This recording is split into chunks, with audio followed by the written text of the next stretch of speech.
Drapeau mis en berne, au son de la cornemuse, le peuple d'Israël se souvient des 6 millions de Juifs tués pendant la Seconde Guerre mondiale. Mais cette année, la traditionnelle cérémonie au mémorial de la Shoah Yad Vashem a un autre ton, encore plus amer que les années précédentes. Elle a commencé par une prière pour les 132 otages israéliens toujours détenus à Gaza.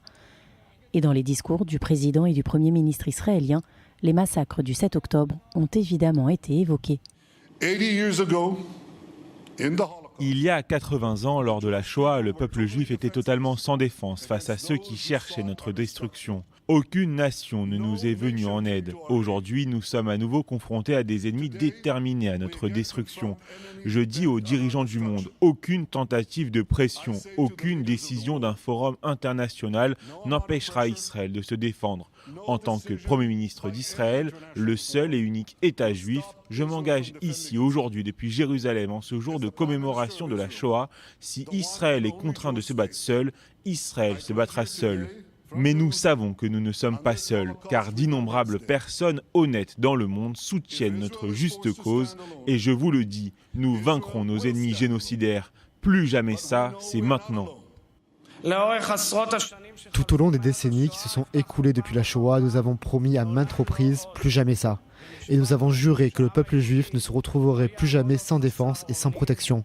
Et pourtant, malgré tout cela, les mêmes horreurs que celles de la Shoah nous ont tous secoués lors des massacres d'octobre, résonnant dans tous nos cœurs. Benjamin Netanyahou a aussi mentionné la fulgurante montée de l'antisémitisme dans le monde, ne pouvant s'empêcher de faire un parallèle avec le passé.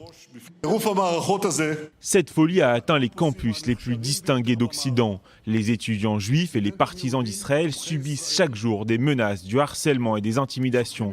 Ils craignent d'être vus avec des symboles juifs comme des kippas ou une étoile de David. Des chercheurs juifs et les professeurs sont battus et embarrassés et des intimidateurs font irruption dans les classes et brisent des vitres. Cela nous rappelle ce qui s'est passé en Allemagne dans les années 30. Comme chaque année, 6 survivants de la Shoah ont allumé 6 torches en hommage aux 6 millions de Juifs qui ont péri pendant la Shoah. Après des psaumes et des prières récités notamment par le grand rabbin d'Israël, David Lau, fils d'un survivant de la Shoah,